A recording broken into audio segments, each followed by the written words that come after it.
This forecast brought to you by Wysocki Electric, your South Jersey Generac generator expert. Get hooked up today. Call 856-678-4300.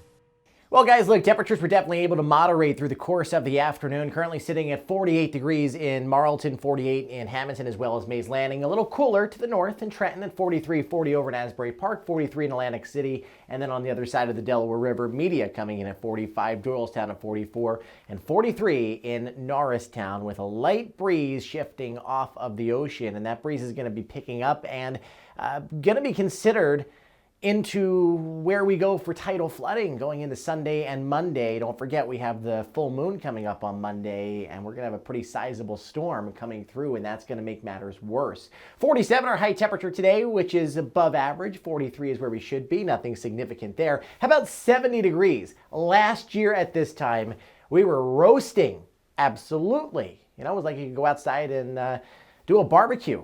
Obviously not the case this year. We got this little system out to the west and this offshore system that's going to be zooming up the east coast far enough off to the east where we are not going to be dealing with any kind of impact. So it's a tale of two tracks. I'm sure you've heard by now it's either inland or offshore. I'm kind of leaning where it's probably going to come right through South Jersey, if not maybe right along the coast of Atlantic City. This would be a possible upfront snow event. I think that is going to be the case as it's cold enough at the onset for snow. If it's offshore, it's a widespread snowy situation. I think it's a quick flip to rain by 8 or 9 o'clock on Sunday night. Of course, if it's offshore, it's a mostly snow event, a plowable snow at that. I believe that we're going to have the warmer air work into the system a little quicker, and we'll get that transition over to rain and whatnot. We are looking at a battle zone, so to say, along the I-95 corridor of where snow and wintry mix is going to be fighting back and forth. The inland track would actually bring us the strongest gusts, maybe even a couple thunderstorms as well. Gusts 50 to 60 miles an hour. If it's offshore, our chances of snow increase, but the winds could be slightly less, kind of capping at 40 to 50 mile an hour gusts. But tidal flooding is going to be a concern regardless of what kind of precipitation and where the storm ultimately tracks.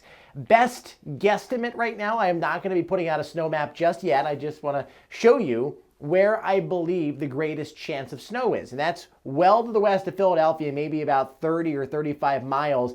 That's where I'm thinking it's a mainly snow event. But if you're in Norristown and Doylestown and Trenton, Media, Glassboro, Wilmington, basically 15 miles either side of I-95, this is where we've got the highest bust potential.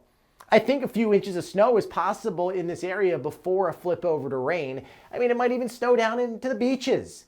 Very briefly, though, that rain-snow line should march to the northwest quite rapidly. But your best chance of mainly rain is going to be most of South Jersey, especially to the south and east of Hamilton. You get up in the Toms River and Asbury Park, and those areas should be mainly rain as well. I don't foresee this turning into a big blockbuster snowstorm unless it were able to shift about 100 miles to the east, which is possible. It's not going to be taken off of the table until tomorrow, but we're just leaning more towards a wet and not white scenario for much of the viewing area. For tonight, not as cold as last night. We're not going to be dropping down to the 20s. Around the freezing point, we'll do it under cloudy skies going into your Friday. Clouds and sun mix, average temperatures middle 40s, and then it just gets cold for Saturday. Look at this, 25 degrees, cloudy skies. That 38 is a late day high temperature. I think most of the day is around freezing, if not colder than that on Sunday. The onset of precipitation could start as snow. We see that flip over to a mix and rain. And then next week, our temperatures look to stay below average. Have yourselves a great day, everybody.